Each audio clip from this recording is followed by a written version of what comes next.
Assalamualaikum warahmatullahi wabarakatuh. Halo semua, selamat berjumpa kembali di English Lab kita masih dengan saya dosen kamu dan ini adalah episode kita yang ke-39 di semester ini.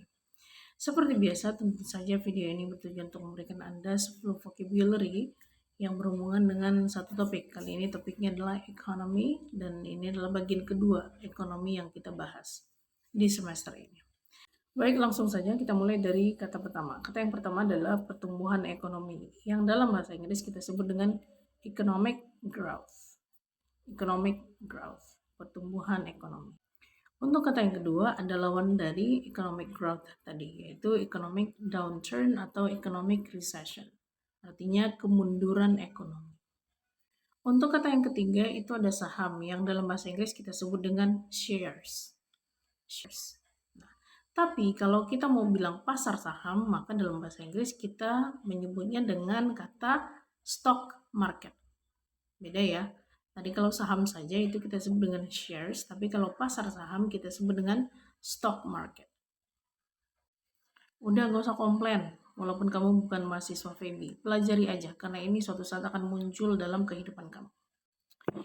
Untuk kata yang kelima, kita lanjutkan dengan kesulitan ekonomi. Nah, kesulitan ekonomi kalau dalam bahasa Inggris kita sebut dengan economic hardship. Economic hardship. Or some people say economic challenges. Tantangan ekonomi. Terserah kamu mau pilih yang mana. Kita lanjutkan dengan kata yang keenam, ada bank loan atau pinjaman bank. Jadi pinjaman bank ini dia biasanya khusus untuk yang keperluan bisnis gitu kita, atau mau beli kendaraan, mau biayai pendidikan, atau mau modal usaha. Nah, ini semua masuk ke dalam kategori bank loan, pinjaman bank dalam bahasa Indonesia. Nah, kata yang ketujuh ini ada hubungannya dengan yang keenam tadi, yaitu mortgage. Mortgage ini adalah pinjaman dari bank juga, tapi dia khusus kegunaannya untuk misalnya menyicil rumah atau KPR ya kalau di Indonesia.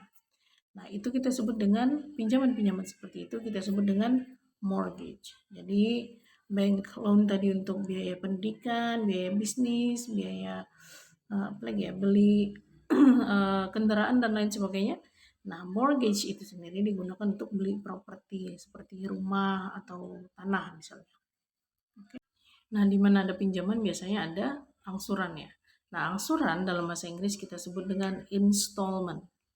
Atau bisa Anda tambahkan di depan dengan kata loan, tambahkan dengan installment. Jadi, loan installment artinya angsuran untuk pinjaman gitu kira-kira. Yang kesembilan ini ya masih berhubungan dengan yang sebelumnya, yaitu periode pinjaman. Nah, kita sebut periode pinjaman dalam bahasa Inggris itu sebagai loan term. Nah, kata yang terakhir deh ini ya. Jadi Anda pernah nggak beli suatu barang dan yang nominalnya besar gitu ya, dan si pembelinya itu minta semacam uang jadi gitu. Nah, uang jadi kalau dalam bahasa Inggris kita sebut dengan down payment. Sekali lagi, uang jadi kalau dalam bahasa Inggris kita sebut dengan down payment. Tapi ada sebagian orang yang lebih memilih menggunakan kata initial payment dibandingkan dengan down payment. Tapi down payment dan initial payment itu sama artinya. Artinya uang muka gitu kira-kira. Uang tanda jadi ketika kita membeli sesuatu.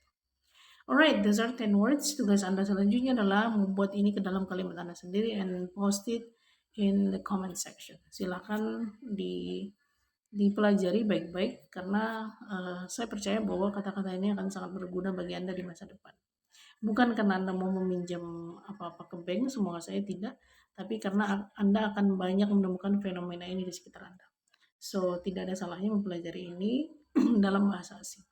Alright, thank you so much for your attention. Sampai jumpa di video selanjutnya. Assalamualaikum warahmatullahi wabarakatuh.